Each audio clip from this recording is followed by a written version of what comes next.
the Lord, family in Christ. Blessed new month. Lord, we thank you for the new month, a month of divine beginnings. How are y'all are doing? Actually, I planned to come on a video, but due to some unavoidable circumstances, I plan to schedule it later on. But I had to release this today. So today's topic is Rise Up and Get in Position, Remnants, Kingdom Shakers, and Radical Movers. So this is a September promise word. Before I go into the word, I would like to share a prophetic dream I had early this morning. So I actually planned to share it in the morning, but I had some things to do, so I couldn't do this video earlier on. So I was woken up by a prophetic dream early this morning, where I witnessed the third floor of my house, where I dedicated it as a prayer altar. So outside the hallway, in the center between the prayer room and the study room, there is a storeroom, where I witnessed in a dream there was a surging or a flowing of water towards the study room in the form of a river like. So immediately I just kind of headed to the Bible, and God led me to Isaiah 43, and He pointed out the words. So I just read the whole thing, but to y'all I just pick up the main verse. So Isaiah 43, the Lord says, "Do not be afraid, for I have ransomed you. I have called you by name. You are mine. When you go through deep waters, I will be with you. When you go through rivers of difficulty, you will not drown. When you walk through the fire of oppression, you will not be burned. The flames will not consume you. I gave Egypt as a ransom for your freedom. I gave Ethiopia and Sheba in your place. Others were given in exchange for you. I traded their lives for yours, because you are precious to me. You are honored, and I love you. Do not be afraid, for I am with you. I will gather you and your children or loved ones from east and west. I will say to the north and south, bring my sons and daughters back to Israel from the distant corners of the earth. Bring all who claim me as their God, for I have made them for my glory. It was I who created them. Bring out the people who have eyes but are blind, who have ears but are deaf. Gather the nations together. Assemble the peoples of the world. Which of the idols have ever foretold such things? Which can predict what will happen tomorrow? Where are the witnesses of such predictions? Who can verify that they spoke the truth? But you are my witnesses, O Israel, says the Lord. You are my servant. You have been chosen to know me, believe in me, and understand that I alone am God. There is no other God. There never has been, and there never will be. Yes, I am the Lord, and there is no other Savior.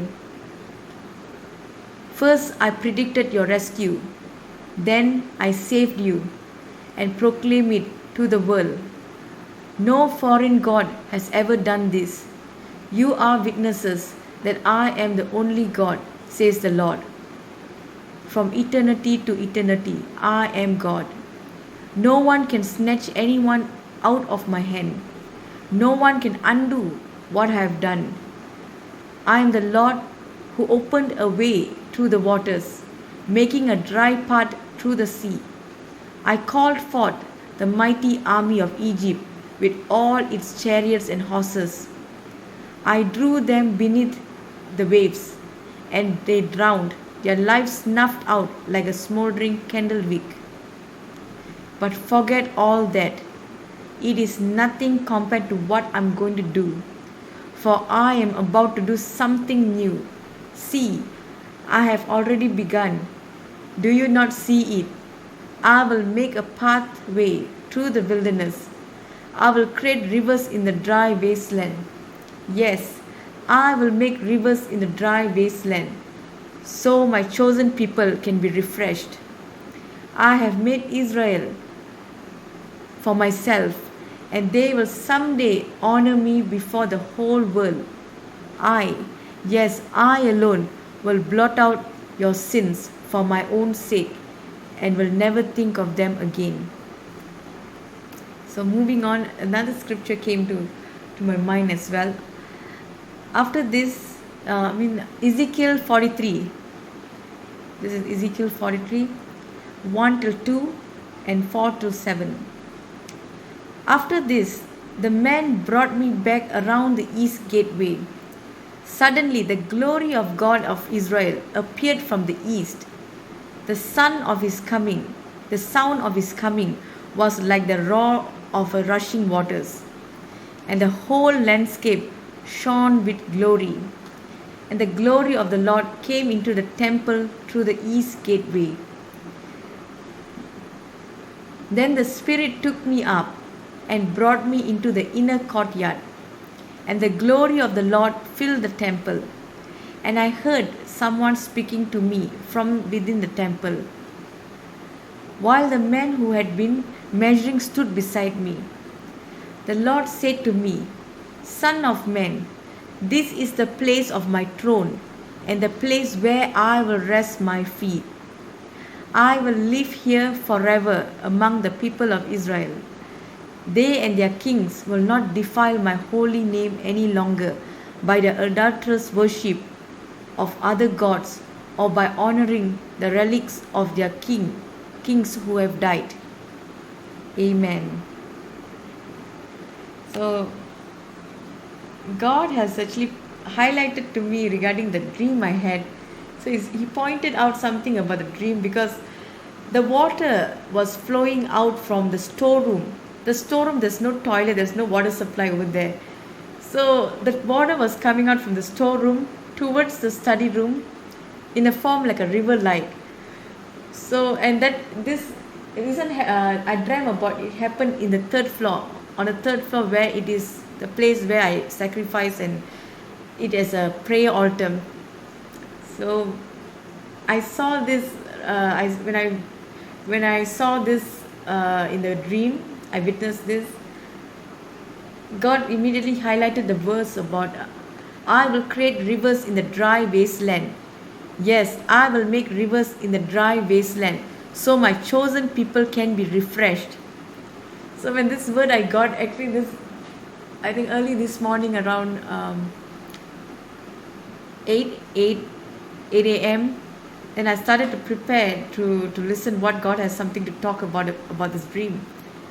So as I was doing, I had to put on a hold because I had received a call. I had received a call, and also I believe when I received this dream, there is a breakthrough that's happening. There's a shift that's happening.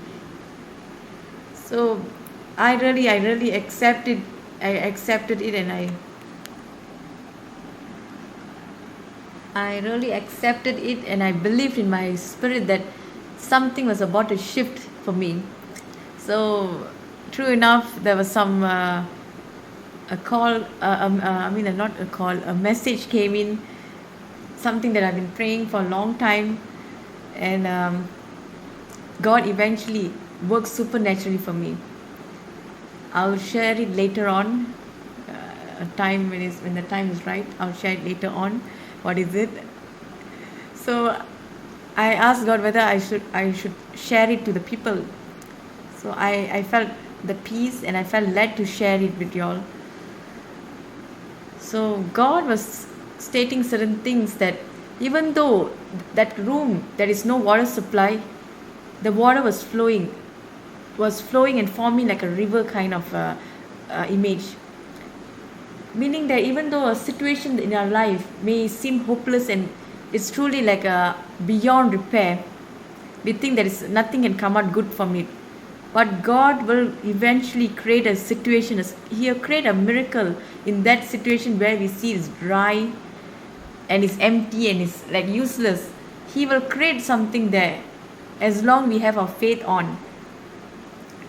And He will reason why he does this, because he wants to bless the chosen ones. He wants to give them a new beginning, and he wants to refresh their spiritual life, because it's been a long time battling with spiritual warfare and getting weary, praying in and out, fasting. And some of us in the halfway had given up hope. Some of us are still pressing on. And at times we kind of like get so spiritually dry.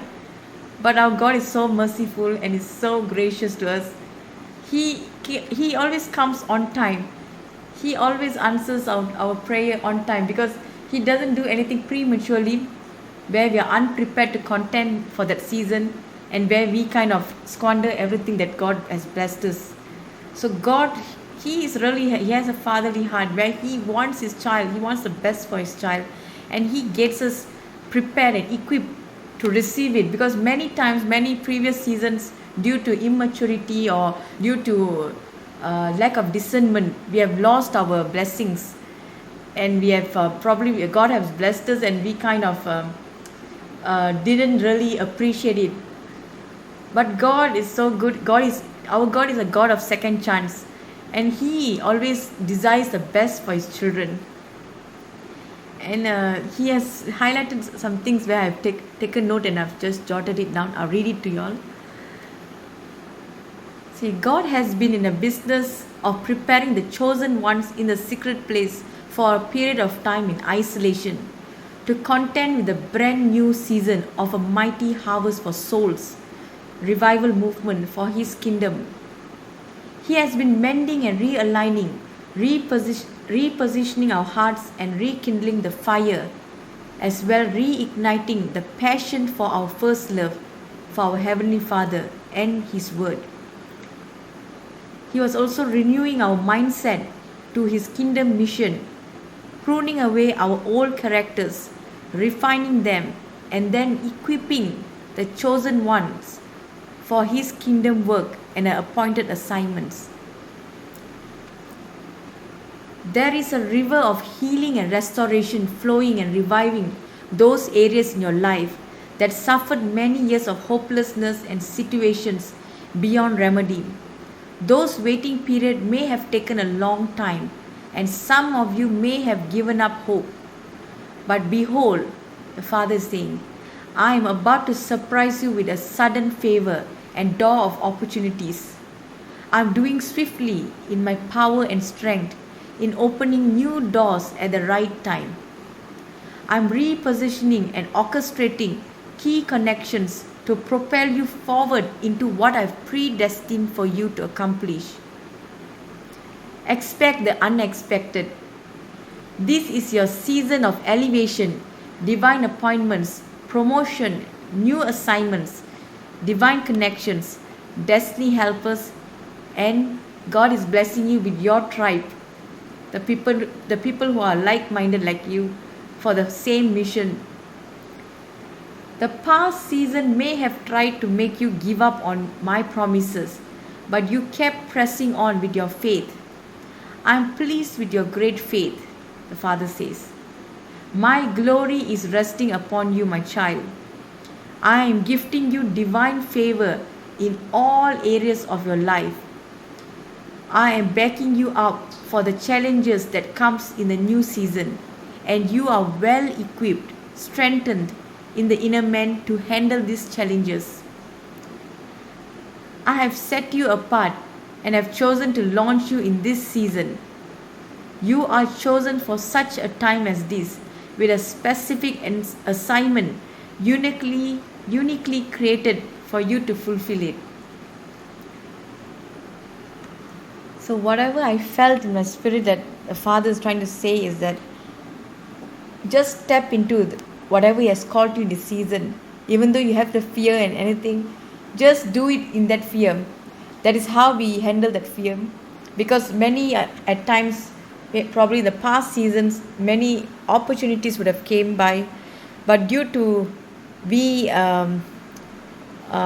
fearing of the unknown and were not prepared to handle it, we tend to just dismiss it. And it's been a long time ever since getting another door of opportunity to be open to us.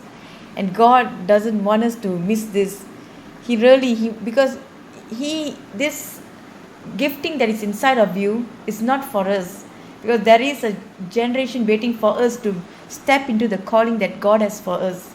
And really He wants us to walk in that calling, because it's been long time we had been procrastinating, and He has been motivating us in the secret place. He's been motivating us, He's been guiding us all that we have to do in this season. And the Father itself is holding our hands and getting into the new doors that He has opened for us. And this doors is not a door where any human can shut. These doors are opened by our Father, and no man can ever rob it from us. And He's telling, just take it boldly, just step into boldly into what He has called you to do. And I'm so overjoyed with what God is doing. I sense this is a really new beginning for each one of us in the body of Christ. And we just have to believe it, that even though there are challenges that we may face in the upcoming season, just hold on to your faith and walk beside Father, because He is going to open doors supernaturally, and He's going to connect us with people where we seem to have not known them. He will just supernaturally connect us, and they will propel us forward into what God is calling us to. So God has trained up leaders who are after His heart and after His mission, to train up the youths to contend for the revival that's going to take place in the coming season. And so my final word is to arise, remnants, for your time has come. God bless you all.